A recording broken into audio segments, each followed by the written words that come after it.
Vijay, you talked about the fraud cycles earlier. Has fraud become much more sophisticated as you see them through the cycles in your career? I think fraud, like technology, is always sometimes staying ahead of the regulators, ahead of investors, ahead of the enforcers, and there's always been this tendency to exploit loopholes. So very often what tends to happen is that when you're investing, there's no way to really verify. If somebody says that they've done this and done that in their past, yes, you do some basic diligence, but there are no real red flags that you can really pop up early. That's one. Or it's easier to cover them up before they become red flags. Indeed. And the second part of it is that, like Nick said, very often the frauds get actually blown out of proportion only because they are not stemmed right at the beginning. So I'm a big believer in having processes that kind of can bring up these red flags. You don't run the company and you're an outsider. Even post-deal, at some periodicity, you need to have some legal audits as well.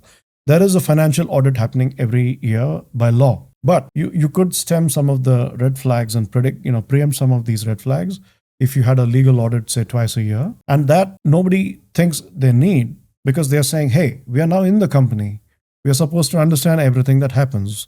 But what they don't understand is very often in the pace to grow and to impress the investors, founders take shortcuts.